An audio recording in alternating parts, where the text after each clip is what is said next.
Jason Gilbo, J Gilbo 11.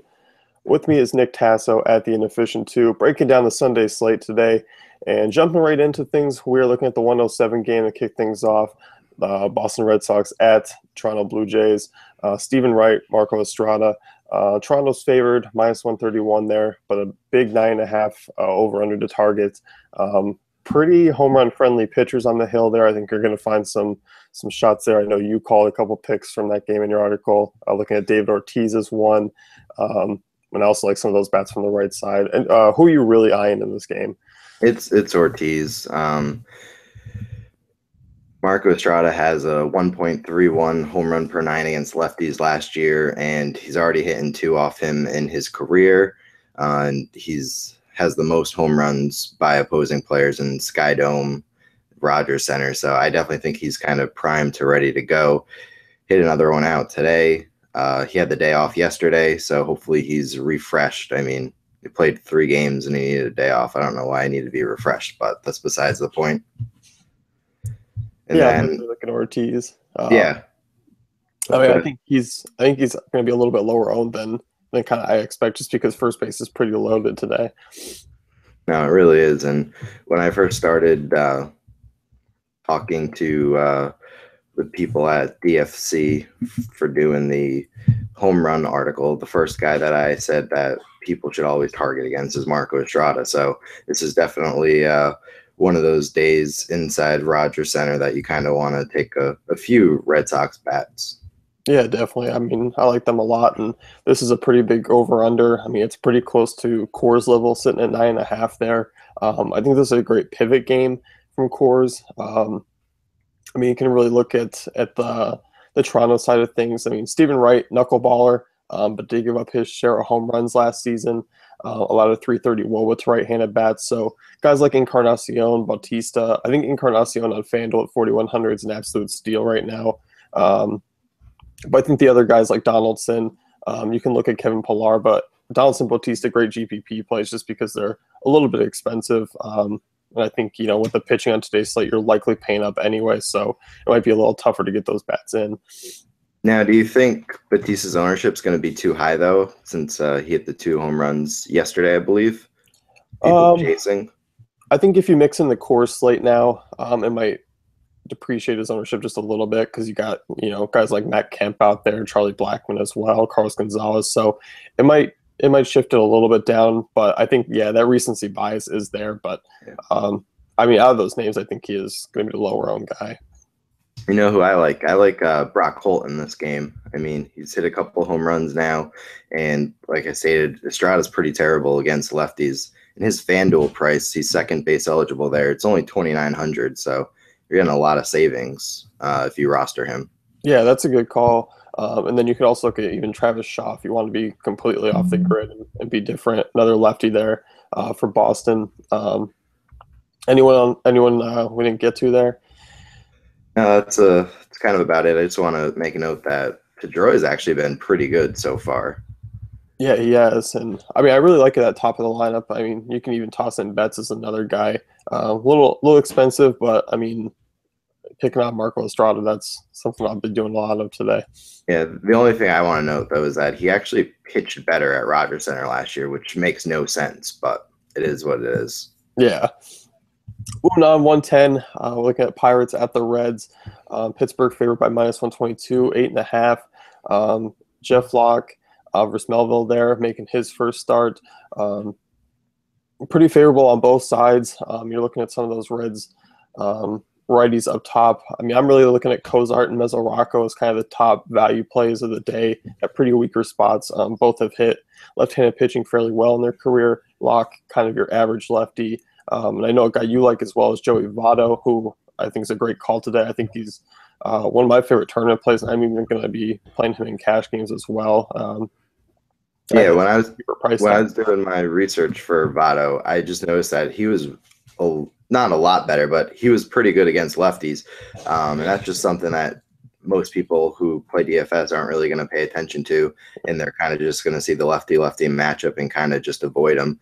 So I definitely like him here. Lockyer, like you said, isn't a very good pitcher at all. And also his Mesoraco's salary on FanDuel is 2,300. That's just crazy. I mean, he has so much upside. I know he hasn't been that good. He had an injury-plagued year last year, but he has a career 364 WOBA against lefties. So at 2,300, you really couldn't go wrong there. Yeah, I like him a lot. I mean, he's my favorite value play of the day. And you look, and he sat out yesterday. He had the day off, so as a Sunday who's possibly a rest day for catchers around the league, it's kind of reassuring that we'll know Mesoraco's likely going to be in the lineup. So I'm all over him. And while the Pirates aren't really on my radar too much, you can target him against the young right-hander. I think the top of the order is still pretty cheap as far as Marte, Jaso goes. Also McCutcheon. So I think in tournaments, I think they're worthy of a stack going up against a young right-hander, especially in Great American. But I think on a full slate, I'm kind of targeting elsewhere. What about you? Yeah, I kind of agree on that. The only other one I wanted to point out is just Francisco Cervelli. He's just been so consistent against anyone, basically. He gets a couple hits here and there, and his salary on FanDuel is 2,500, so it's not too bad. But if you're looking for more of a upside guy, that would be Mesoraco, who could get you the home runs. Yeah, definitely. Cervelli's a great on-base guy. I mean, he never seems to let you down. Always a great cash game guy. So it's a good The call. only thing I want to say, too, though, is that you never really know what you're going to get with guys making their major league debut because no one has any tape on them. No one knows anything about them. They could throw out a pretty good game. So we've seen that a lot. And then slowly, as they have a few more starts in the majors, they kind of get knocked around. Yeah. Yeah, and that's why I think I'm targeting more so in tournaments, just because there is that lack of the eye test against him. So, still you're looking at the Vegas there, 8.5. So they do expect some runs to be scored. Yeah, I don't think he's very good, Melville, but that's just me. Yeah. 110, Phillies and the Mets. The Mets are minus 265 favorites, 6.5 total there. And here enters my favorite cash game play of the day, Matt Harvey. I mean, his price on FanDuel is just, it's far too cheap for me, I think, in a matchup against the Phillies. He is the top price guy on DK. I still don't mind paying up there all the way. And it's really hard to get away from Harvey in this matchup. I think he's the only guy I'm going to be looking at to play in this game just because, one, it's a colder game out there in the weather. You're not going to see a ton of offense anyway, even with Hellickson on the hill, or at least from my take there. But Harvey, by far my favorite play against that Philly offense. No, I agree with you on that. I mean, they only scored one run yesterday, and the offense just as a whole isn't that good. So I think Harvey is going to be able to build upon his first outing he had last week and kind of just go from there. I think you're going to see with Harvey this year that his strikeouts aren't going to be as high, but I think he's still going to be a serviceable, pretty good pitcher who's going to limit damage. Yeah, I definitely agree with you there. He did top 25% last year strikeout rate. I do think he's going to kind of be in that 22-23% range, so it is down from his career average. And then looking at the ability to pick up a win, I mean, he is the heaviest favorite on the day, so I think by far he's your safest option, although there are some other enticing guys to look at. As far as offense goes in this, I just think there are better ways to spend on the Mets side. I think you can look at Neil Walker at a second base spot, but outside of that, I'm not really picking on anyone here. Yeah, I'm staying away from this game on the hitter side, probably 100%. I might go with Cesar Hernandez just because he's still pretty cheap and he's able to get at least like a hit a game. But other than that, not too much. Yeah. 135, Rays and Orioles, Jake Odorizzi versus Vance Worley. Big 8.5 total here. This one. Is it, Jason, is it still Worley or is it Mike Wright? Because I saw because the game got postponed yesterday that it might be Wright. That's what MLB.com had.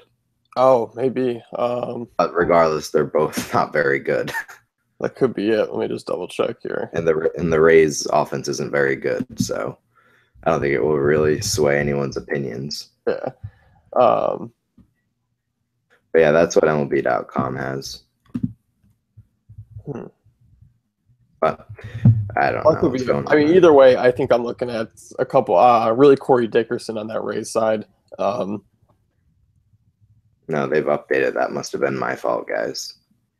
Vance Worley's on the hill. Yeah. Okay. I'm just gonna shut up now. All right. So now I'm looking at Corey Dickerson. Worley allowed a 346 WOBA to left-handers last year.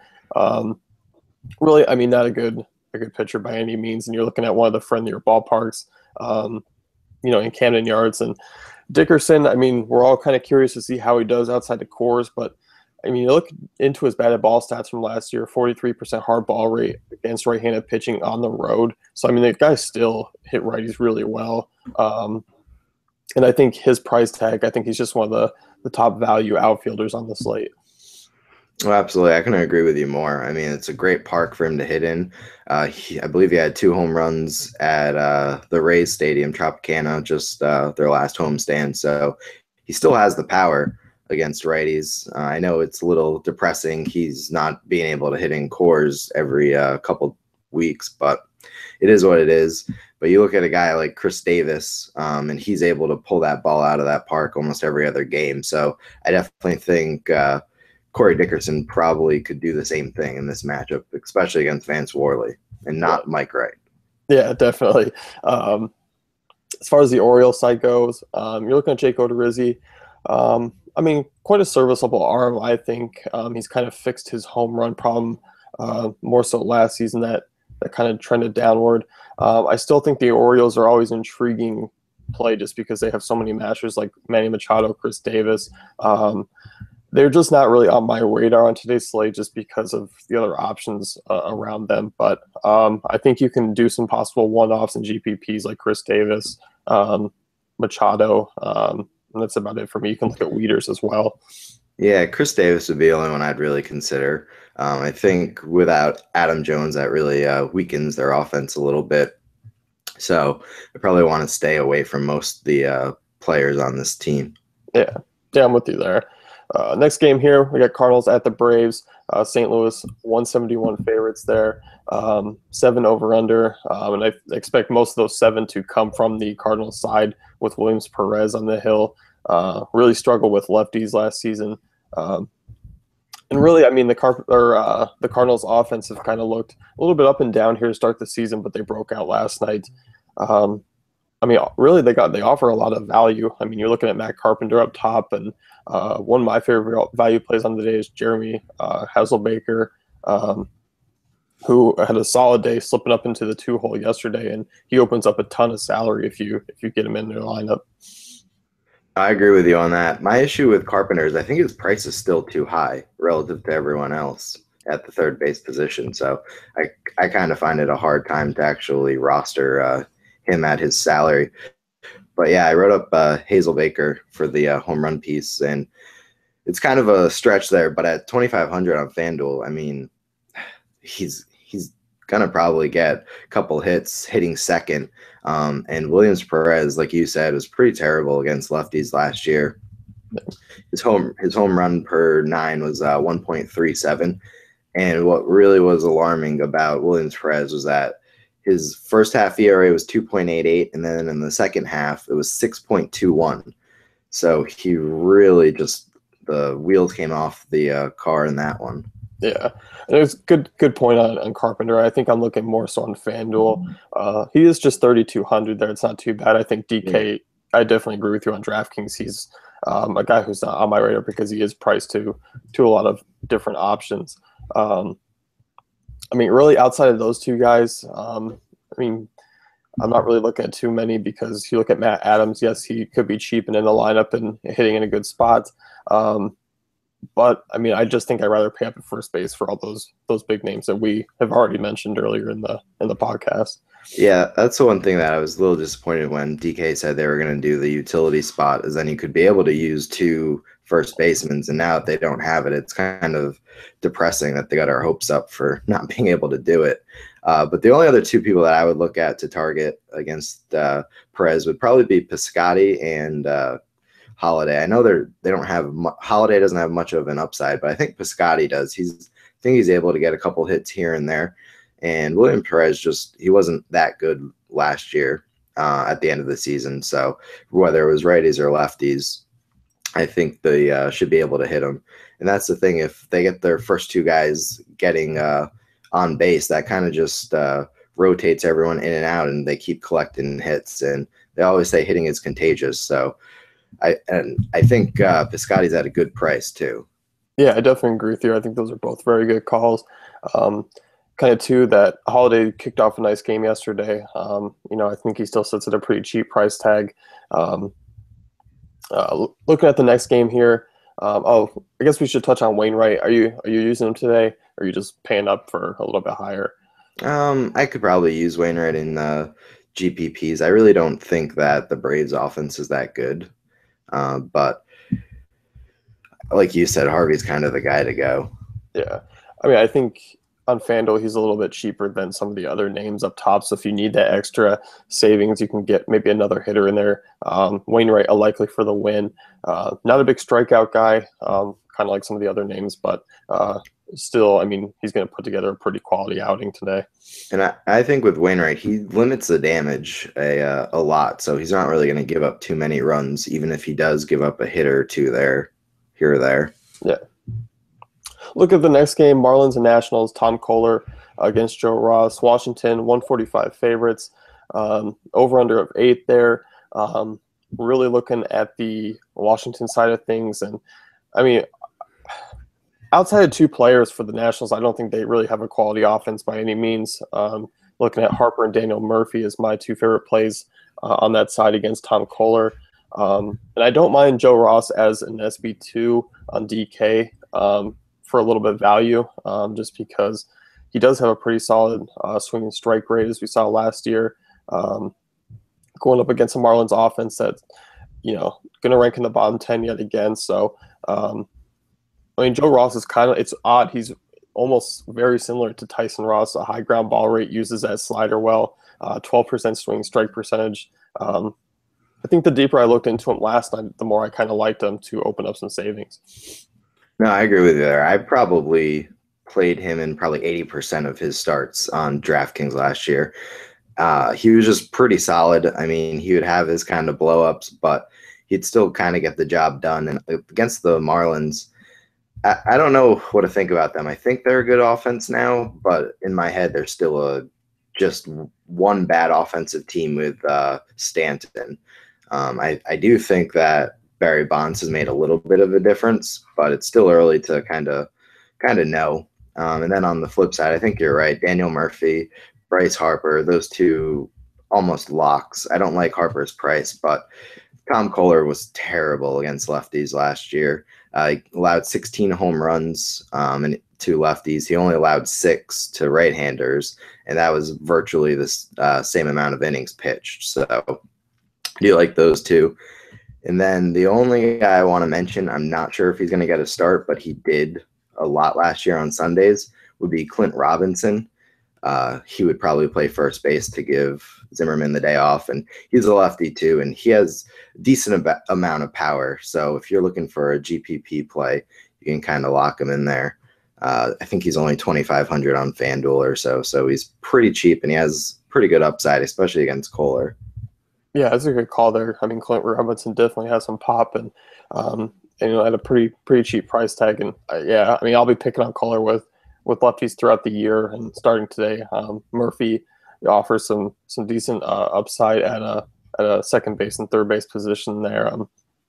I mean, he's been the clutch national guy so far here early on in the season. Is really him and Harper have been the only ones doing damage.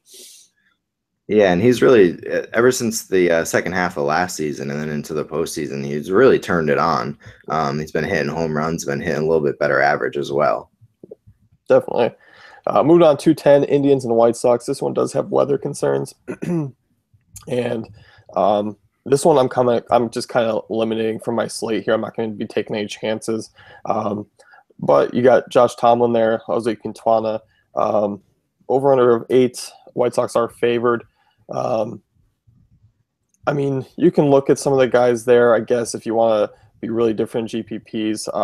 The Indians do have a couple guys like Yan Gomes, Rajai Davis, who hit lefties, fairly well throughout their career. But really, I think weather's going to keep me off of this one. I was kind of looking at Tomlin as a GPP play because he had a pretty high strikeout rate last year. But this one on a full slate, I'm kind of taking off the map for me.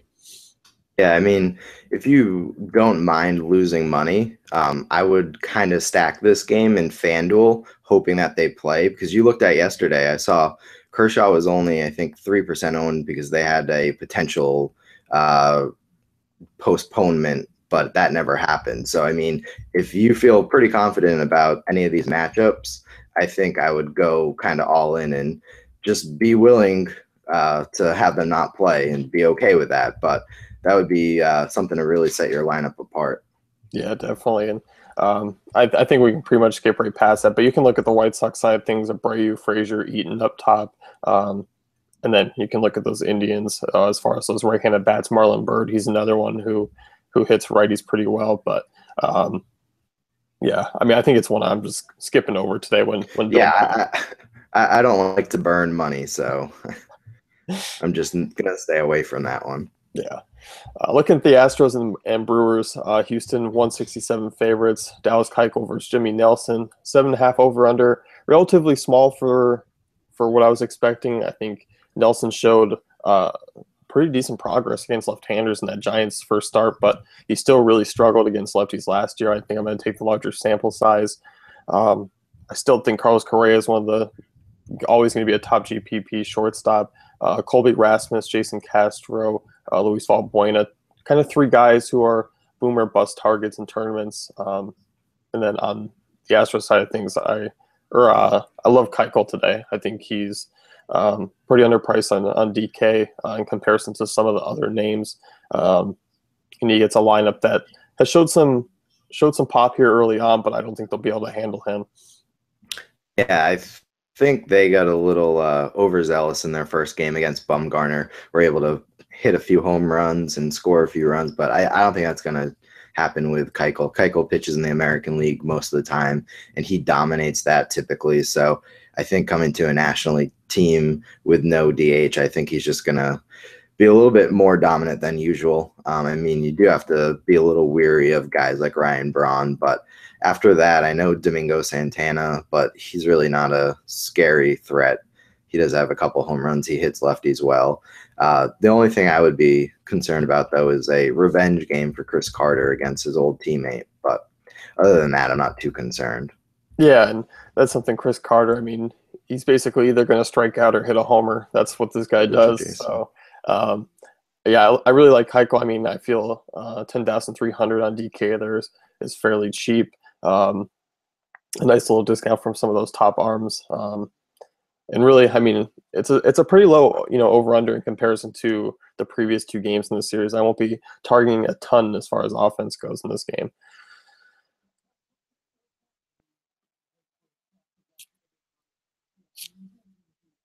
Oh, looks like we dropped out on him. But continuing on, we're taking a look at the Twins and Royals. Ricky Nolasco, Edison Volquez. Royals 151 favorites.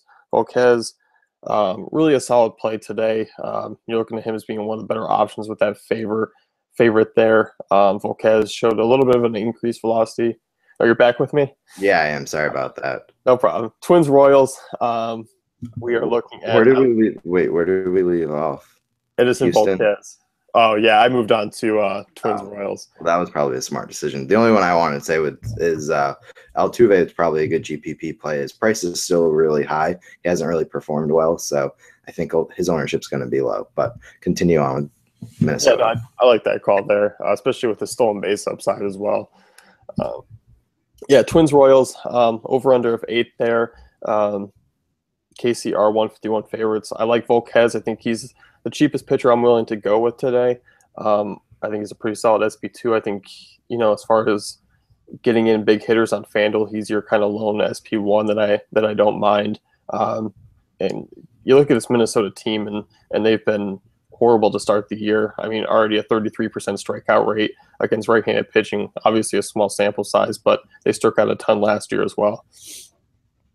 Yeah, I'm not a huge fan of Minnesota's offense at all. I mean, they have Sano, they have Mauer, but they really don't do much. And like you said, their strikeout rate is pretty high. I'm always concerned about Volquez's walk rate, but I think he was able to control it not too bad in this first game out. So I think there's a little bit of an upside with him. Yeah, and you look at Minnesota. I mean, they're not a patient offense outside of Joe Mauer, who seems to be the only one who can work walks at times.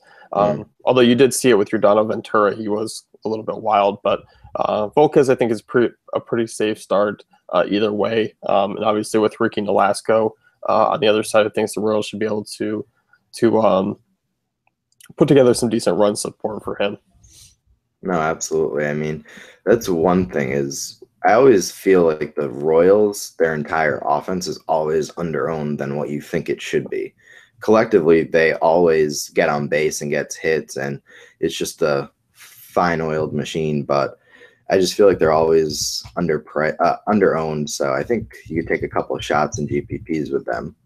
Yeah, definitely. I mean, guys like Lorenzo Cain, Eric Hosmer, Candice Morales, Alcides Escobar is always a fine punt shortstop option, just sitting leadoff.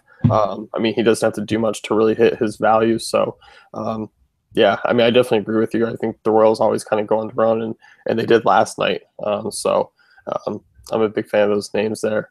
Yeah, I think it's because they play in Kauffman Stadium that really doesn't allow a lot of home runs. But what it does is they just keep getting base hits, and it's just like station to station. Yeah, and I think they're missing.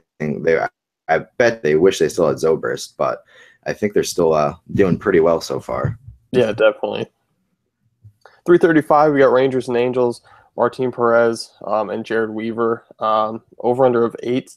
And I kind of like the Rangers as a sneaky stack in this one, going up against Weaver there, and his depreciated velocity, struggle with left-handers. It's a heavy left-handed lineup, so overall, I think I like the Rangers side. Things are fairly cheap for a stack.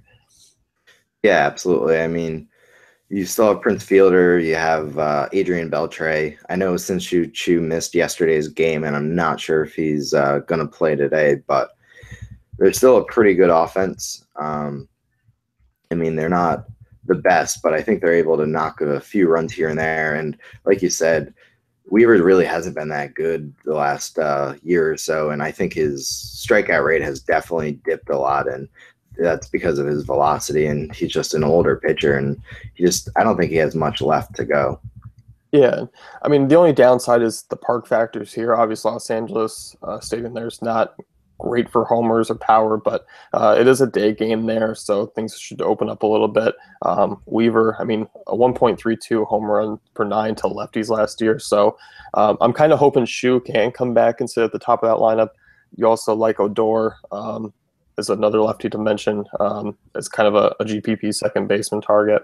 Yeah, he batted second, I believe, without Chu, so that was good to see. Yeah, definitely. And I think Fielder's, I mean, kind of underpriced, more so on FanDuel there.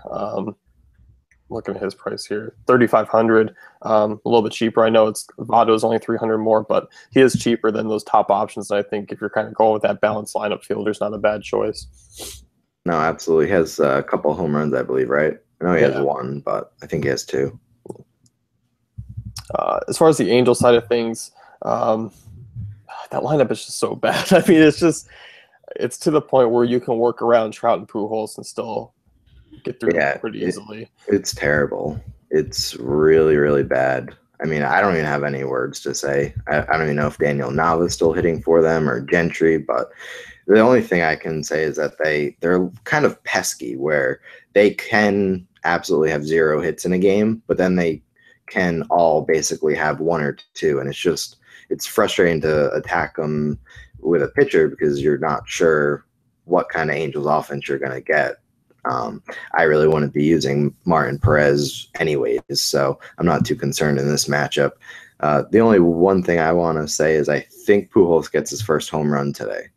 Calling that shot. I don't know why, but I woke up this morning and I was like, you know what? I think Pujols is going to do it.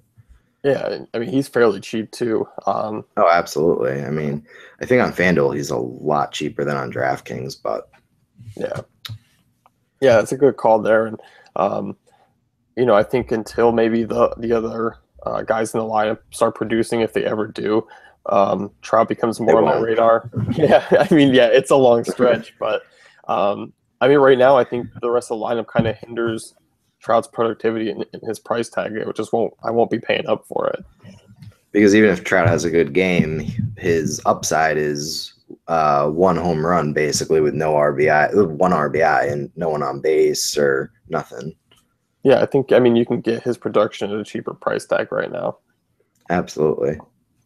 Moving on to the 405 games here, Dodgers and Giants. Scott Kazmir and Johnny Cueto, over under a 7. Not looking for a lot of offense there. Giants are slight favorites. I mean, outside of that, I think there's one guy that's interesting just because of some of the other catcher names that are up closer, and that's Buster Posey on DK. Ton of offensive production. But, I mean, Derek Norris is only 300, 400 cheaper than him there. So I think it's kind of an interesting pivot just because Norris doesn't have that lefty-righty matchup, but he is in Coors. He's going to draw pretty heavy ownership. Yeah, and speaking of Coors, too, you have Hundley, who I'm not sure will play since it's a day game, but he's only 3,600 as well. But going back to Posey, he's just been extremely good, obviously, against lefties throughout his career. 366 WOBA last year. And if you look at Kazmir's numbers, he really hasn't been that good against lefties. I know he's had solid seasons, but that was like 8 years ago. But he just gives up a lot of home runs to lefties, 1.04 to them, and 327 WOBA against against righties. He is a lefty. Yeah. Should have stopped me there. Sorry. I was going no, it's okay. After, but it's okay. But yeah, I mean, he really doesn't do well against righties because he is a lefty. Yeah. And he struggled a lot down the stretch last year, as we've seen. And I think Kazmir at times can start out hot, but then, as the workload becomes heavier, he kind of slips a little bit. You can't put too much stock in that Padres start because it's the Padres, so I'm curious to see how he does against a better offense. Yeah, and the thing about Kazmir, too, is why I think he's going to have a good year is he's never pitched in the National League. He spent his entire career in the American League, so this is something new where hitters are going to have to learn him, and he's going to learn how to pitch in the National League without the DH. So I think that's going to help him. But in this matchup, I think Posey is going to do some damage. Yeah, I think he's kind of my lone option from this game. You had a nice home run call against Johnny Cueto in this one, and I'll let you kind of break that down there. Yeah, it basically just stuck out to me that Justin Turner is just so cheap on DraftKings. I believe he was like the 32nd, 33rd player at third base in salary-wise. And I'm just one of those people who aren't really sold on Cueto, that he's going to be as good as he was in Cincinnati all those years. I mean, even before he got traded to Kansas City into the American League, he was still struggling at times last year. And I know he's been good against the Dodgers, and he has a good ERA against them. But I just think this is a little bit different Johnny Cueto than we've seen in years past, despite his good first start of the year. But that was against the Brewers. So, I mean, it's kind of almost like the Padres. Yeah. Not as bad. So it's crazy. 3,400 on DraftKings for Justin Turner. Yeah. He hits third. I mean, you have two table setters in front of you with Utley and Seager, and I don't know, just baffled me. Yeah, I mean, this is one where Dodgers could be a sneaky, carry some sneaky upside. I mean, you are looking at most of those hitters being left-handed. Yes, Cueto's been tough on lefties throughout his career, but as you mentioned, definitely slipped with the Royals last year, and was struggling at times with Cincinnati. So, as always, we're not putting too much stock into first starts in the first, few weeks here. But I do like that call. I wouldn't really play him in cash game. It's too risky against Cueto. But in GPPs, I definitely think it's worth a stack for the Dodgers. It is a pretty bad ballpark, but I mean, sometimes you can still score a lot of runs in bad ballparks. Yeah, I mean, hell, we saw Madison Bumgarner go yard off Clayton Kershaw yesterday. So yeah, park's not that bad if you can get a hold of one. But that guy There's been a lot of home runs in that park for 2 games? Yeah. Who knows? Especially if you're playing the late slate, it's a good way to kind of differentiate yourself if you're playing the 405 and later. Yeah, and going back to the park too, it can change from season to season. I mean, you looked at the Cubs Wrigley. Wrigley was terrible trying to target with the wind and having good hitters last year. And then the same thing with Petco, typically a pitcher's park, and it kind of had a lot more scoring last year. So I think it takes a little while, even though nothing really changes in these parks typically. But I think it's just the weird thing in baseball with seasons. Yeah, definitely. That's a good point. Looking at 410 here, Athletics and Mariners over under a 7. Chris Bassett versus Felix Hernandez. Seattle big favorite sitting at 182. Hernandez pretty solid against the A's last season. Had a great opening start, although it didn't look good on paper just due to the Rangers coming away with the win. But he only allowed 1 hit.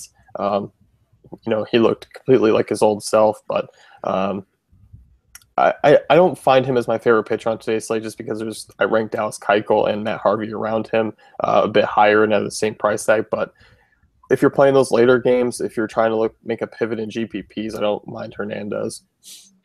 Yeah, I think Hernandez struggled a little bit with walks in that outing, if I remember.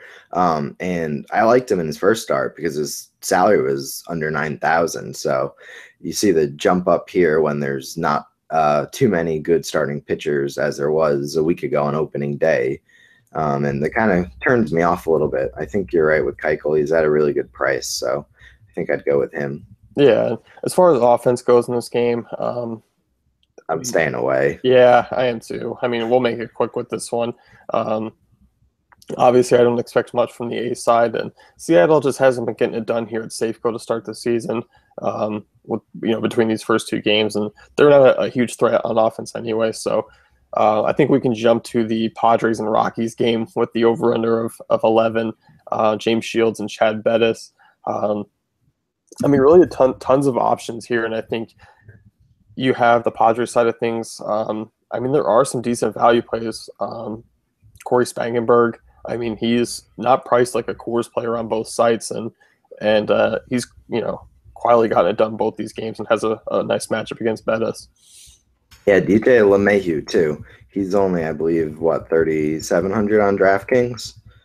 So yep. Or 3,800 on DraftKings, 37 on FanDuel. It's funny how it works on FanDuel. I think the highest price second baseman is 3,800, but on DraftKings, I believe it's 4,900. So you got a lot more value for LeMahieu on that. He's not going to lead off again. He only did that yesterday because it was a starter, but he should probably hit 5th or 6th. And against, I like to call him big home run Shields. I don't really believe he's a big game pitcher, but I think he's going to be able to really get a few hits here, maybe even a home run. Yeah, I definitely agree with you there. And you look at some of those big bats on the left side for Colorado, Charlie Blackmon, Carlos Gonzalez.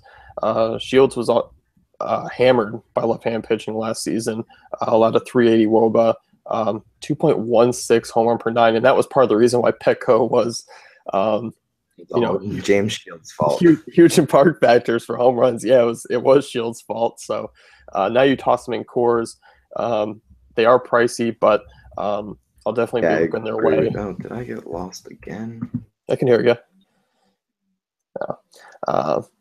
We're talking about looking at some cheaper guys. Matt Kemp. Priced on FanDuel 4,300. Not too bad for a Coors player.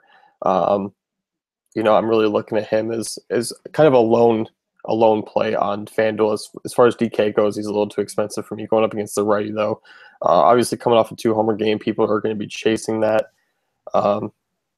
You're back, and this internet thing. I'm gonna call. I don't even know, Comcast. Jeez, but sorry about that. But so talking about Matt Kemp and the Padres side of things, pretty big site difference as far as pricing goes. 4,300 on FanDuel, up over 5K on DK there.